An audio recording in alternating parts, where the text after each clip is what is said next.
Crimean Bridge was attacked in the morning hours of October 8, 2022. The bridge itself connects the Russian mainland to Russia-annexed Crimea, and it is hard to overstate the bridge's value.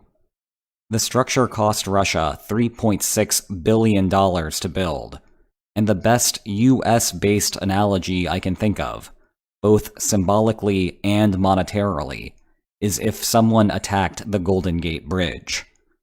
We do not yet know who hit the Crimean Bridge, but all speculation right now is focused on Ukraine.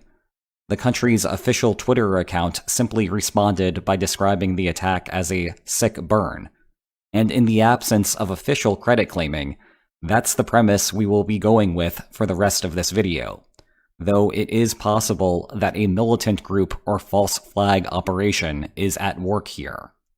In any case, why was it hit, and what are the consequences? The simplest answer is that it will limit Russia's ability to resupply both Crimea and the southern front of the war. A logical next step is to attack past Kherson City and into the rest of the oblast, so as to make Crimea a de facto island for Russia once again. But there are deeper questions here as well. Fortunately, we have an easy reference for those. A few weeks ago, I published a video on the 10 reasons why Ukraine had not yet, emphasis on yet, destroyed the bridge. They were the military difficulty, civilian casualties, Ukraine's own value for the bridge, the one-time cost problem, devaluing the Crimean land bridge, monitoring, escape routes, population sorting, maintaining moderates, and tit-for-tat retaliation. Let's talk about what the attack means for each of these. As a starting point, the clearest answer to the original video's question appears to be the military difficulty. Ukraine could not hit the bridge with HIMARS artillery. Their lack of navy crossed that off, and planes would be risky. Apparently, the solution was to drive a truck with explosives and time the detonation to hit a fuel tanker on the parallel rail bridge. Success here required having Ukrainian agents operate inside of Russian-controlled territory and have some sense of the train schedules. The operation also solved the second concern about civilian casualties by timing the attack in the early morning hours on a Saturday, when few cars would be on the road. The remainder of these points illustrate how the bridge's destruction will come with a number of indirect costs to Ukraine. So let's briefly discuss each of them, starting with Ukraine's value. A section of the bridge has already come down, and the rest might have sustained too much damage to still operate without significant repairs. It might very well be inoperable as long as the war continues, but could be a relatively simple fix afterward. That is good news for Ukraine, because it would allow Ukraine to rapidly regain much of the value of the bridge if Kyiv were to succeed in retaking Crimea. Of course, all of this is very early speculation, from the source of the attack to the damage done. Russia has suggested that rail services would resume within 24 hours, suggesting that the problems are confined to the vehicle bridge. Keep that all in mind as we discuss the other issues related to the strait, including the one-time cost problem. If something like a bridge is permanently destroyed, then you cannot use it as future bargaining leverage against your coercive bargaining opponent. Imagine that this white line represents the expected division of territory from a fully fought war, and the space between the white and red lines is Russia's opportunity cost for continued fighting. Destroying the bridge shifts the red line closer. Now Russia is less inclined to make concessions to Ukraine. But if the bridge is easily repaired, most of the value for peace persists. Moreover, Ukraine still enjoys the benefits of a higher probability of victory now that Russia cannot use the bridge as a logistical hub. That pushes the red line with it, and it's almost all good news for Ukraine. It also means that Russia need not obsess over the Crimean land bridge, if Ukraine ultimately cannot retake the peninsula.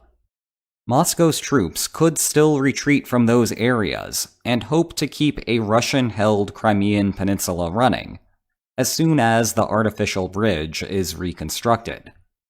In the meantime, Western intelligence will have a hard time monitoring the military equipment coming into the area, as none of it will be funneled through the easy-to-track bridge. But that was a side benefit for keeping it standing, and never a real pivotal consideration. Regardless, the lack of an escape route will complicate Ukraine's desire to retake and hold the peninsula over the long term. If Ukraine invades, Russian troops no longer have a proverbial golden bridge to retreat across. That means the Ukrainian army will suffer more casualties, even if there is a successful operation.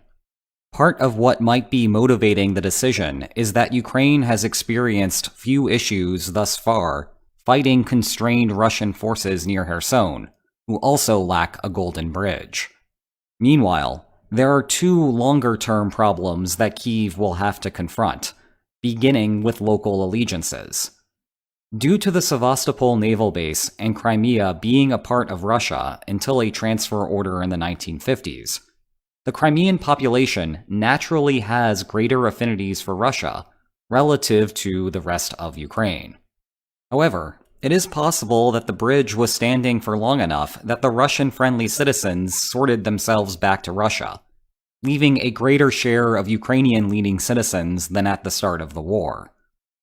Post-recapture of Crimea, Ukraine will need to maintain the support of the moderates. These are the people with affinities in both directions. Their support requires that they have access to Russia, but that is easy to resolve if the bridge can be rebuilt quickly. Finally, the biggest problem Ukraine will experience in the short term is tit-for-tat retaliation. Russia undoubtedly will want to extract a price for the bridge's destruction. We know from the current battlefield that Moscow's response won't be to run offensive operations and push the line of control further west. Russian troops simply do not have that capability. Perhaps the attack will increase the Russian public's support for the war, though.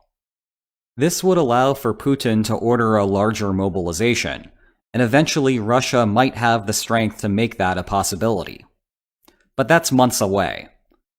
In the shorter term, expect to see conventional retaliation in the form of bombs raining down on the western portions of Ukraine. And then there's the nuclear question. Putin previously threatened to use nuclear weapons to defend Russian territory, and by Russian law, Crimea has been Russia for the last 8 years. I would expect increased saber-rattling on that front, and one hopes it remains pure threats and not actual actions. What do you think will be the consequences of the destroyed bridge? Let me know in the comments. If you want to know more about how we got here, you will love my book that purely focuses on the causes of the war. Check below for more information on that. And if you enjoyed this video, please like, share, and subscribe, and I will see you next time. Take care.